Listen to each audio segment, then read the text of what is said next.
Топтардың бірі және гол!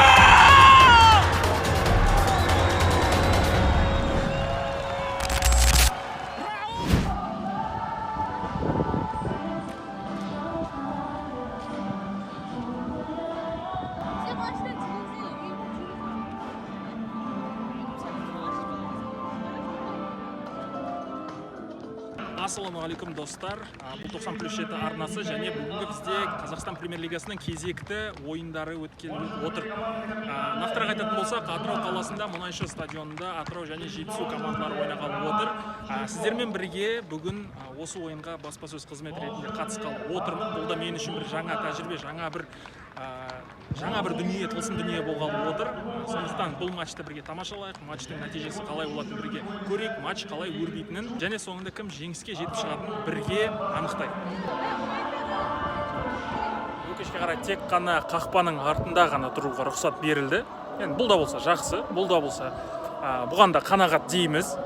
Себебі енді өмірі ешқашан бұндай шараға қатыспаған адамға бұл да бір үлкен жетістік.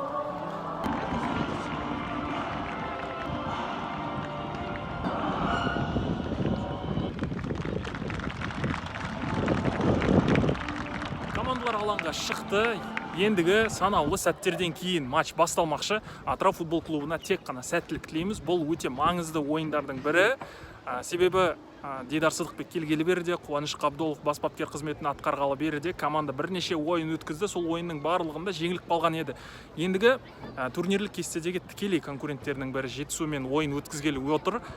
Бұл ойын міндетті түрде жеңу керек, өте маңызды. Бұл ойынды жеңсе, алдағы уақытта команданың еңсесі көтеріліп, басқа ойындарда жақсы нәтижеге жетеді деген сенімдеміз.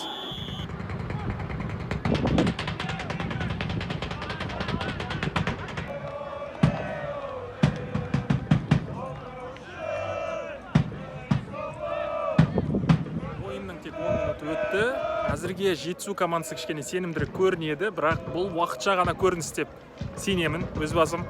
Атырау командасы да енді жайлап өзінің қарқынына еніп келе жатыр. Матчтың барысын қарайтын болсақ, әзірге есеп 0-0, бірақ барлығы Атыраудың пайдасына шешіледі деген үміттеміз.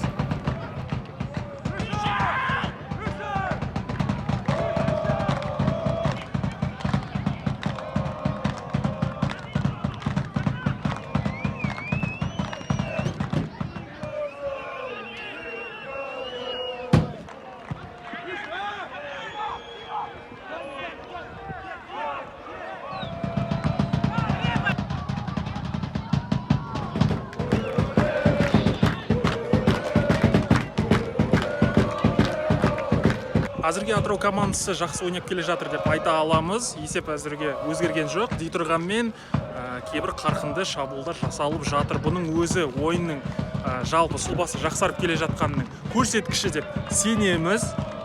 Ендігі әзірге бірінші тайм аяқталған жоқ. Бел ортасына ғана жетті. Әлі бір таймның жартысы және екінші тайм бар. Бұл кезеңдерде Атырау командасы қажетті нәтижеге қол жеткізеді деген сенімдеміз.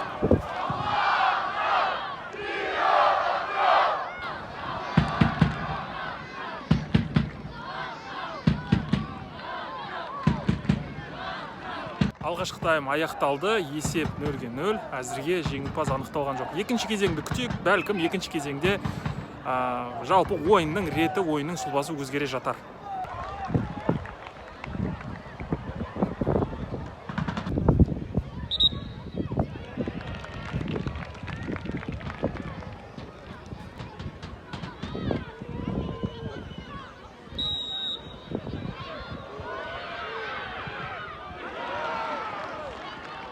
Өкінішке қарай екінші тайм Атырау командасының пайдасына басталмады. Тайм бастала салысымен бірден Атырау командасының қақпасына пенальти белгіленіп, енді төреші біраз уақыт вар қараумен уақытын өткізсе де, бірақ вар қарағаннан кейін де шешімін өзгерткен жоқ. Пенальти қала берді және Жетісу командасының ойыншылары пенальтиді сенімді түрде орындап, әзірге таблода көріп тұрғаныңыздай Жетісу командасы 0-1 есебімен қалды.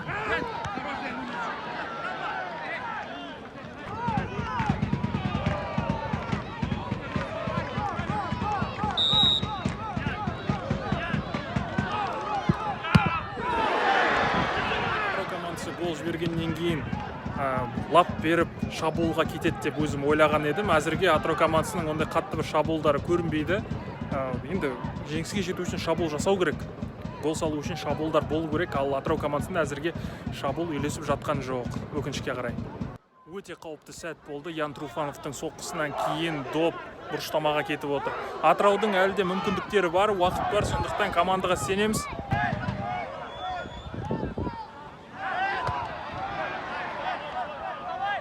Ойынның аяқталуына 8 ғана минут қалды.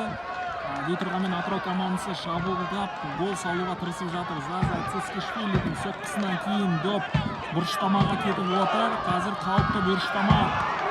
Дейтұрғамен Жетісу командасының қақпашысы допты өзіне алып, өз командасының қарымта шабуылын бастап кетіп отыр. Ойынның негізгі уақыты аяқталды. Төреші негізгі уақытқа 7 минут қосты. Бәлкім бұл матчқа мен келгеннен кейін 90+7 деп өздерінше ырымдағаны болар. Әлбетте әзіл.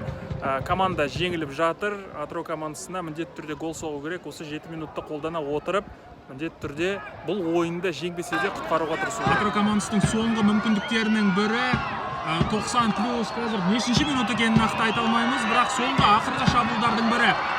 Бүкіл алаң, бүкіл стадион қолдау көрсетуде соңғы шешуші айып топтардың бірі және гол!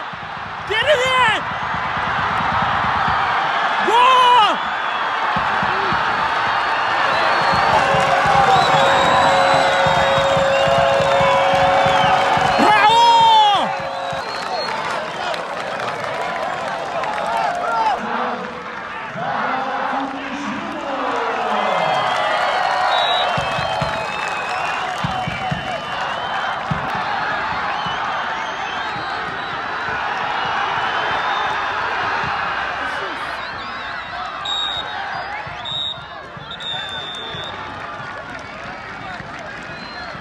Матч аяқталды. Есеп 1-1. Әлбетте жеңіс емес, әлбетте Атырау командасынан тек қана жеңіс күткенбіз, себебі турнирлік кестедегі конкуренттерінің бірі, негізгі конкуренттерінің бірі.